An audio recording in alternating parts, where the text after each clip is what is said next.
अखण्डमण्डलाकारं व्याप्तं येन चराचरं तत्पदं दर्शितं येन तस्मै श्रीगुरवे नमः। तस्मै श्रीगुरवे नमः। तस्मै श्रीगुरवे नमः। प्रिय विद्यार्थियों, मनुस्मृति का अध्ययन करते हुए हमने पिछली कक्षा में देखा, महर्षि मनु बता रहे थे कि उपाध्याय से 10 गुना श्रेष्ठ आचार्य होते हैं, आचार्य से 1000 गुना श्रेष्ठ पिता हैं और पिता से 1000 गुना श्रेष्ठ माता गौरव में अधिक है। अब आगे और क्या कह रहे हैं? उत्पादक ब्रह्मदात्रो गरीयान ब्रह्मदः पिता ब्रह्म जन्म ही विप्रस्य प्रेत्य चेह च शाश्वतम। अन्वय देखिए एक बार इसका पहले। उत्पादक ब्रह्मदात्रो ब्रह्मदः पिता गरीयान ही विप्रस्य ब्रह्म जन्म प्रेत्य च इह च शाश्वतम। उत्पादकः जन्म देने वाले पिता, ब्रह्मदात्रो और ब्रह्म ज्ञान वेदों का ज्ञान कराने वाले पिता में ब्रह्मदः पिता गरीयान ब्रह्म का दान देने वाले, ब्रह्म का ज्ञान करवा लेने वाले, ज्ञान प्रदान करने वाले पिता गरीयान श्रेष्ठ हैं। देखिए 2 प्रकार के पिता माने गए हैं। एक तो हमारा जन्म देने वाला पिता, जिस पिता के हम अंश होते हैं, जिसके परिवार में हम जन्म लेते हैं, जो हमारा जन्म देने वाला, हमें उत्पन्न करने वाला पिता है एक वह। और दूसरा जो हमें ब्रह्म ज्ञान देकर के एक हमें नवीन जीवन प्रदान करता है, उसे शास्त्र ज्ञान प्रदान करने वाले को, विद्या दान देने वाले को भी पिता कहा गया है। तो एक उत्पादक पिता हुआ और दूसरा ब्रह्म ज्ञान देने वाला पिता हुआ। तो कह रहे हैं कि उत्पादक पिता में और ब्रह्म दान देने वाले पिता में ब्रह्म का ज्ञान करवाने वाला पिता श्रेष्ठ है। अब बड़े आश्चर्य होता है कि जन्म देने वाला तो जिंदगी भर जन्म देने के पश्चात पालन पोषण करता रहता है, लेकिन ब्रह्म ज्ञान देने वाला पिता, शास्त्रों का ज्ञान देने वाला गुरु और भी विद्या दान प्रदान करने वाले जो आचार्य हैं, ये तो 5, 10, 15 साल 25 वर्ष पर्यंत हमारे साथ देते हैं। लेकिन ये श्रेष्ठ कैसे? तो कह रहे हैं ही विप्रस्य ब्रह्म जन्म प्रेत्य च इह च शाश्वतम। क्योंकि जो ब्राह्मण हमें वेद ज्ञान प्रदान कर रहा है और उससे जो हमारा ब्रह्म जन्म हुआ है, एक तो हमारा शरीर के द्वारा जो जन्म हमने लिया है, दूसरा जन्म हमारा ब्रह्म जन्म कहलाता है। विद्या से उत्पन्न, ज्ञान से उत्पन्न जो हमारा जन्म है, वह जन्म, वह शरीर हमारा प्रेत्य मर करके और यह इस लोक में भी शाश्वत रहता है। देखिए जिस पिता ने हमें जन्म दिया है, हमारे जिस शरीर को जन्म दिया है, वह हमारा शरीर इस लोक में नष्ट हो जाना है और परलोक में शरीर साथ नहीं जाने वाला है।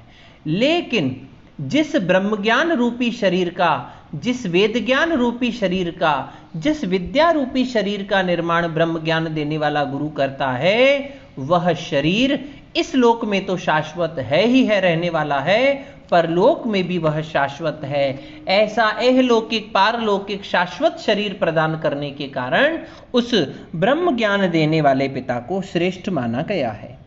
कामान मत माता पिता चैनम यद उत्पादयतो मिथः संभुतिम तस्यताम विद्यात् योनावभि जायते।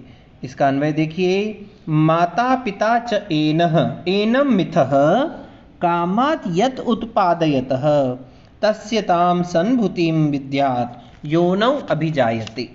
कह रहे हैं कि माता और पिता मिथः परस्पर एनम की कामना से जो इस बालक को उत्पन्न करते हैं, माता और पिता जो दोनों मिलकर के उत्पन्न करने की कामना से इस व्यक्ति को, इस शरीर को, इस मनुष्य के रूप को या जो भी हमारा शरीर है उसको उत्पन्न करते हैं, वह जिस योनि में योनौ अभिजायते तस्य संभूतिम, वह जिस योनि में उत्पन्न हुआ है उसको उसकी उत्पत्ति समझना चाहिए। कहने का मतलब है कि माता और पिता दोनों जो परस्पर कामना के कारण से, काम के वशीभूत होकर के या संतानोत्पत्ति की कामना से जो इस शरीर को जन्म देते हैं, वह तो केवल इस योनि में उत्पन्न हुआ, वह केवल इसका जन्म मात्र माना जाना चाहिए, वह केवल शरीर का जन्म माना जाता है कि माता और पिता ने मिलकर के संतानोत्पत्ति की कामना से अपनी एक संतान को जन्म दिया। फिर आगे क्या कह रहा है, और यह शरीर हमारा शाश्वत रहने वाला नहीं है। आचार्यस् त्वस्य याम जातिम विधिवत वेद पारगः उत्पादयति सावित्र्या सा सत्या सा अजरा अमरा। अन्वय देखिए, वेद पारगः आचार्यः तु अस्य याम जातिम विधिवत सावित्र्या उत्पादयति सा सत्या सा च अजरा अमरा भवति। वेद पारगः, वेद के पार को जा चुका विद्वान, वेदस्य पारंगतः, वेद के पार को जा चुका अर्थात वेदों में पारंगत विद्वान, वेदों को जानने वाला, शास्त्रों को जानने वाला विद्वान, आचार्य, जो आचार्य है, गुरु है, वह अस्य याम जाति, वह इस बालक की जिस जन्म को, जाति को विधिवत नियम पूर्वक वेद शास्त्रों के नियमानुसार सावित्र्या, गायत्री मंत्र के द्वारा, सावित्री मंत्र के द्वारा जिसे उत्पन्न करता है।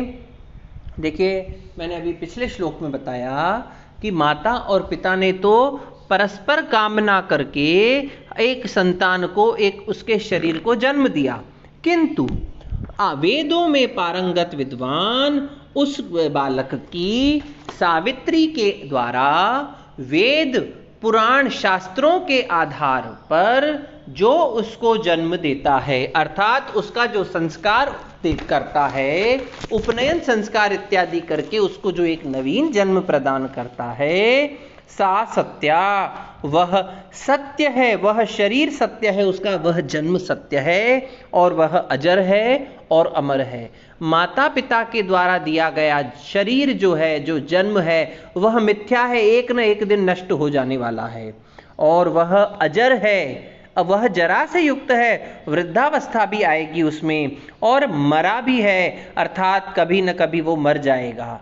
लेकिन जिस शरीर को वेद ज्ञाता गुरु जन्म देता है, वह वेद ज्ञान रूपी शरीर सत्य है, मिथ्या से रहित है, कभी नष्ट न होने वाला है, अजरा, न उसकी जरावस्था आने वाली, उसकी वृद्धावस्था आने वाली है, और न ही उसकी मृत्यु होने वाली है। अभी हमने पिछले श्लोक में देखा ही था कि वो शरीर इस लोक में और परलोक में अमर रहने वाला है। अल्पम वा बहु वा यस्य श्रुतस्योपकरोति यः तम अपीह गुरुम विद्यात् श्रुतोपक्रिययातया। अन्वय देखिए, यह यस्य अल्पम वा बहु वा श्रुतस्य उपकरोति इह तया श्रुतोपक्रियया तम अपि गुरुम विद्यात्। क्या कह रहे हैं कि यह जो अस्य, जो गुरु इस बालक के या इस शरीर के ऊपर अल्पम वा बहु वा, थोड़ा सा या बहुत अधिक, श्रुतस्य उपकरोति, श्रुत का अर्थात वेद ज्ञान प्रदान करने का जो उपकार करता है, त इह तया श्रुतोपक्रियया, वह गुरु इस बालक की श्रुत क्रिया के द्वारा, अर्थात वेदों को, शास्त्रों को पढ़ाने की उस क्रिया के द्वारा वह भी उसका गुरु माना जाता है। जो व्यक्ति, जो गुरु जिस बालक पर, जिस शरीर पर थोड़ा या बहु शास्त्र ज्ञान प्रदान करने का उपकार करता है, अर्थात उसको विद्या प्रदान करता है, वेद पढ़ाता है, लौकिक आध्यात्मिक विविध प्रकार के ज्ञान प्रदान करता है, वह उस ज्ञान प्रदान करने की क्रिया के कारण से, शास्त्र पढ़ाने के कारण से, वेदाध्ययन करवाने के कारण से वह भी इसका गुरु माना जाना चाहिए या माना जाता है। आगे देखिए, ब्राह्मस्य जन्मनः कर्ता स्वधर्मस्य च शासिता बालो अपि विप्रो वृद्धस्य पिता भवति धर्मतः। ब्राह्मस्य अन्वय देखिए, ब्राह्मस्य जन्मनः कर्ता स्वधर्मस्य च शासिता बालः अपि विप्रः वृद्धस्य धर्मतः पिता भवति। ब्राह्मस्य देखिए, एक हमारा शरीर ये वाला हुआ, एक हुआ हमारा ब्राह्म शरीर, अर्थात ब्रह्म ज्ञान से उत्पन्न जो हमारा शरीर है, इस शरीर को जन्म देने वाला कर्ता। ब्राह्म शरीर को, हमारे द्वितीय शरीर को जन्म देने वाला, और स्वधर्मस्य च शासिता, और अपने धर्म को सिखाने वाला। बालः अपि विप्रः, जो बालक भी विप्र है, वृद्धस्य धर्मतः पिता भवति, वह किसी वृद्ध का धर्मानुसार पिता होता है। देखिए, अब दो बातें इसको समझने की कोशिश कीजिए कि एक व्यक्ति है जिसने हमें वेदों को पढ़ने के लिए या हमें ब्राह्म जन्म प्रदान किया है। देखिए, एक तो हमारा शरीर था, उस शरीर को जिस माता पिता ने जन्म दिया उसको छोड़, फिर दूसरी बात क्या कही कि जिसने हमारों को वेदों का ज्ञान प्रदान किया है, तो हमारे वेद ज्ञान रूपी शरीर का सर्जन करने वाला कर्ता या जन्म देने वाला पिता। कौन से जन्म देने वाला? शरीर को। कौन से शरीर को? ब्रह्म ज्ञान रूपी शरीर को जन्म देने वाला, जिसने हमें ब्राह्म बना दिया है। ऐसे ब्राह्म शरीर को जन्म देने वाला और स्वधर्मस्य च शासिता, अपने धर्म की, जिस वर्ण आश्रम धर्म में आप हैं उस वर्णाश्रम धर्म के पालन की शिक्षा प्रदान करने वाला भी, बालक भी हो अगर विप्र, ज्ञान देने वाला जो है द्विज विप्र ब्राह्मण अगर बालक भी है और ज्ञान ग्रहण करने वाला व्यक्ति वृद्ध भी है, तो वह बालक जो है उस वृद्ध का धर्मानुसार धार्मिक पिता होता है। देखिए, धर्म का उपदेश करने वाला या वैदिक जन्म प्रदान करने वाला, जो ब्राह्म जन्म प्रदान करने वाला अगर जो गुरु है, वह अल्पायु का होते हुए भी शास्त्रों के अनुसार उस अधिक आयु वाले शिष्य का, जिसने ज्ञान ग्रहण किया है, उसका वह पिता होता है। आगे क्या कह रहे हैं? अध्यापयामास पितृन् शिशुरंगिरसः कवि पुत्र का इति होवाच ज्ञानेन परिगृह्य तान्। अन्वय देखिए, आंगिरस कवि शिशून् पितृन् अध्यापयामास सह तान् ज्ञानेन परिगृह्य पुत्र का इति ह उवाच। आंगिरसः, अंगिरा के विद्वान पुत्र ने, आंगिरस अर्थात अंगिरा का पुत्र, कवि अर्थात कवयो क्रांत दर्शिनः, यानी जो विद्वान है, जो भूत भविष्य और वर्तमान को देख लेने वाला है। अंगिरा के ऐसे कवि, भूत भविष्य वर्तमान दृष्टा या ज्ञान से संपन्न शिशु ने पितृन् अध्यापयामास, अपने पिताओं को पढ़ाया। यहाँ पितृन् से तात्पर्य पिता, पितरौ, पितरः, पितरम, पितरौ, पितृन्। पितृन् आता है पिता शब्द के बहुवचन में द्वितीय विभक्ति में, अपने पिताओं को पढ़ाया। यहाँ पिता से तात्पर्य क्या है? देखिए, अलग अलग व्याख्यान वाले ने किया है, पर अपन ये समझते हैं अपने पिता अर्थात अपने से उम्र में बड़े, चाहे वो पिता रहे, चाहे दादा रहे, चाहे परदादा रहे, चाहे चाचा रहे, चाहे मामा रहे, ये सब पितृ हैं हमारे। तो उन सब पितरों को पढ़ाते हुए, पिताओं को पढ़ाते हुए उनको पढ़ाया, और सहतान ज्ञानेन परिगृह्य, और फिर उस आंगिरस ने, शिशु ने उनको पढ़ाते हुए, पढ़ाने के पश्चात ज्ञानेन प्रगृह्य, ज्ञान के द्वारा, प्रगृह्य चारों तरफ से घिरा हुआ मान करके, पुत्र का अरे पुत्रों इति ह उवाच, ऐसा संबोधन किया। एक बार अंगिरा ऋषि के विद्वान पुत्र ने अपने पिता, दादा, चाचा, मामा इत्यादि को पढ़ाते हुए, उनको अध्यापन करते हुए ये सोच लिया कि अब ये ज्ञानेन परिगृह्य, ज्ञान से आवृत्त हो चुके हैं, ज्ञान से भर चुके हैं, ऐसा मान करके उनको पुत्र का अरे पुत्रों ऐसा कह करके उवाच कहा, संबोधन किया। अब देखिए, एक बेटा ऊपर मंच पर बैठ जाए और वो अपने पिता, दादा, परदादा, चाचा, मामा, ताऊ इत्यादि को पढ़ाए, चलो यहाँ तो बात समझ में आती है, लेकिन पढ़ाने के पश्चात वह उनको अरे पुत्रों ऐसा कह करके जब संबोधन करे, तो अब आप सोचिए कि क्या हुआ होगा वहाँ। क्या उन्होंने उस बात को स्वीकार कर लिया, या उसके पिता, दादा इत्यादि जो है वो क्रुद्ध होकर के उस बच्चे से लड़ाई करते हैं?